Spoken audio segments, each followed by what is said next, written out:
Donc, un autre SL73, un autre hameçon à saumon. On va remonter encore une mouche à saumon. Cette fois-ci, elle s'appelle la Influence. C'est une mouche qui est vraiment des couleurs très, très vives, qui, d'après moi, là, pourrait attirer l'œil des saumons d'assez loin. J'utilise du fil blanc pour la première portion seulement, étant donné qu'il va y avoir de la soie rouge à l'arrière. Donc, pour pas que notre soie devienne de couleur plus foncée, en fait, là, une fois qu'elle va être mouillée. On utilise pour faire le ferret du tinsel ovale de couleur or. Et je m'en suis pris un bout plus grand un peu parce que je vais venir m'en servir par la suite pour faire les côtes de ma mouche. Donc, le ferret, on entoure ça autour de notre hameçon à l'arrière complètement. C'est le premier matériel. Une fois que c'est fait, on vient l'attacher. Et je vais l'attacher sur la longueur complète de mon botte.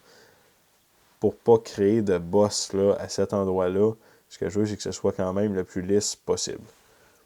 Une fois que c'est fait, je viens couper et je conserve mon morceau, je conserve l'excédent pour la suite. Ensuite de ça, on est rendu maintenant aux bottes.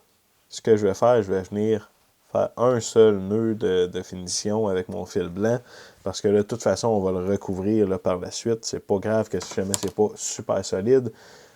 Et je vais venir utiliser du Uni-Stretch couleur Chinese Red, parce que la soie recommandée, c'est la soie floss rouge fluorescent. Et rouge fluorescent, je ne l'ai pas dans la soie floss, mais la couleur Chinese Red est très, très, très proche.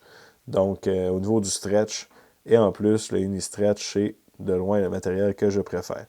Je viens l'attacher, je me garde quand même un bon bout qui dépasse là, vers l'arrière, parce qu'on va venir solidifier à la suite notre montage. Donc, vous voyez, j'ai fait le cul de ma mouche au complet. Je viens par la suite avec du fil noir, parce que notre corps va être noir. On peut se mettre à utiliser le fil noir dès maintenant. Et je viens attacher mon stretch avec mon fil noir. Une fois que c'est fait, je vais venir rabattre cette soie-là vers l'avant. Donc, ça vient faire une espèce de voile sur le dessus de notre cul. Ça vient vraiment solidifier notre montage une fois de plus. Nos montages ne sont jamais assez solides, à mon avis. Donc, tout ce qu'on peut faire, on va le faire pour rendre ça le plus solide possible. La queue, maintenant, est constituée de crête de faisan doré. Donc, on vient chercher une plume qui est à peu près droite, qui nous convient.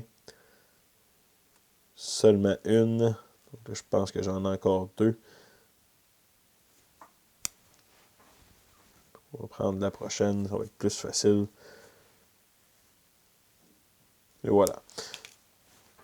J'achète des têtes complètes parce que ça nous permet d'avoir toutes les grandeurs pour vraiment pas cher. En plus de ça, on vient avec la portion du cou qui nous permet de faire d'autres mouches, comme par exemple la General Practitioner, par exemple, la Addy Shrimp, donc des belles mouches qu'on peut réaliser avec ça. Je l'attache vraiment trop long. Par la suite, je viens simplement tirer dessus. Donc, le but étant de regrouper toutes mes fibres ensemble. Ça nous fait une queue qui est plus fournie, qui a de l'air plus pleine, qui est plus belle à notre œil. Et je vais venir attacher tout de suite mon tinsel qui va former mon corps, qui va former en fait les côtes sur mon corps par la suite. J'attache le tout dessus de mon hameçon jusqu'à l'avant complètement, donc pour ne pas faire de bosse inutile sur mon corps. Coupe l'excédent. Une fois rendu à l'avant, je viens faire une autre finition parce que je vais encore là utiliser du stretch. On pourrait utiliser de la soie floss de couleur noire. Cependant, la rapidité d'exécution avec le stretch, je trouve que c'est vraiment imbattable. Donc on voit mon nœud n'est pas tenu, puis c'est même pas grave parce que je viens tout de suite le recouvrir. Je peux venir couper ce matériel-là, mon fil de montage, parce qu'il ne tient absolument rien à partir de maintenant. Ma stretch vient compléter vraiment l'effort. On fait nos tours le plus collés possible les uns sur les autres. Le but, c'est que ce soit le plus égal possible pour être le plus durable dans le temps.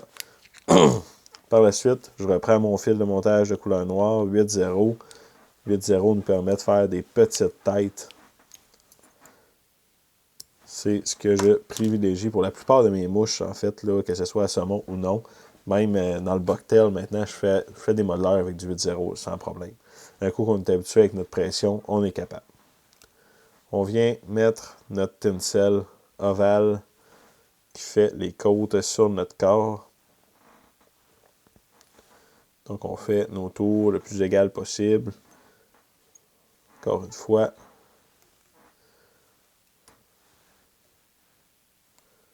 Et on serre vraiment le plus qu'on peut sans le briser, évidemment, mais plus qu'il est serré, plus qu'il va rester en place et plus qu'il va être solide et difficile à arracher pour un poisson. Une fois que c'est fait, on voit qu'il n'est pas tout à fait égal. Là. Essayer de le replacer, mais bon, c'est satisfaisant. Pour l'aile de notre mouche, on est rendu à faire notre aile. Normalement, ce que le pattern demande, ça va être du poil de queue de veau vert brillant. Vert brillant, c'est littéralement du chartreuse. Je n'avais pas de queue de veau dans le chartreuse. J'ai pris de la queue de chevreuil, donc qui peut très bien faire l'affaire. C'est assez semblable, en fait, même à la queue de veau, excepté que les poils sont plus droits et sont un petit peu moins réfléchissants dans l'eau. Donc, de l'ours polaire aurait très bien pu faire la job également. Je viens de les égaliser. Retire les poils qu'on veut pas, qui sont pas beaux, qui sont croches un peu. On vient mettre juste la bonne quantité, la longueur de notre hameçon. Je fais un tour seulement sur mes poils. On amène ça sur le dessus complètement de ma mouche.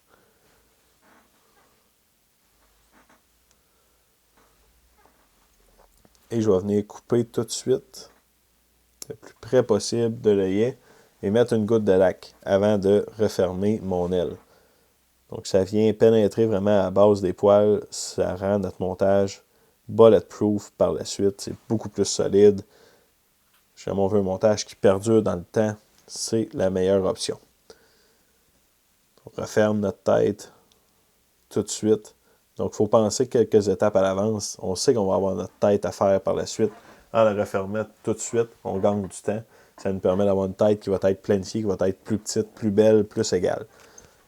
Maintenant, la collerette, on prend du cou de poule de couleur jaune. Donc, c'est une mouche qui est très, très bright, qui va vraiment paraître dans l'eau, qu'on va voir de loin. Donc, on prend une plume adaptée à la grosseur de notre hameçon. C'est ça que j'aime d'acheter un coup complet de poule, c'est qu'on a toutes les grandeurs dessus, on a le choix. On peut s'en servir pour faire plusieurs types de montage également. Donc, ça se nomme coup de poule à saumon, mais on peut monter des soft tackle à truite, par exemple, avec. On peut faire des mini woolly bugger avec lesquels on va venir faire la collerette à l'avant. On ne fera pas de hackle de corps.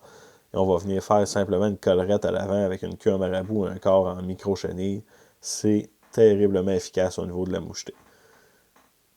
Donc, ma collerette, j'ai toujours rabattu mes poils, mes fibres en fait de hackle vers l'arrière.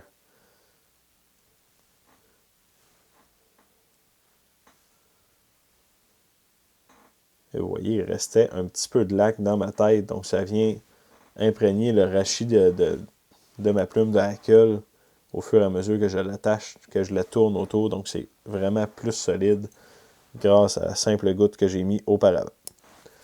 On vient couper l'excédent. Ce qui nous reste, on fait une tête qui nous satisfait. Puis, on vient faire notre nœud de finition.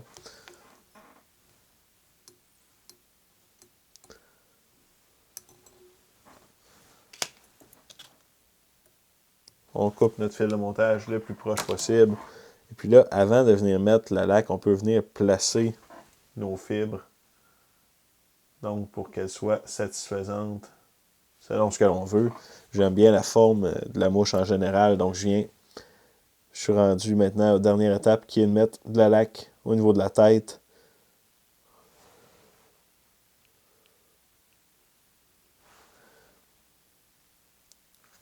Donc, ma laque est mise, je viens simplement l'étendre avec mon bodkin.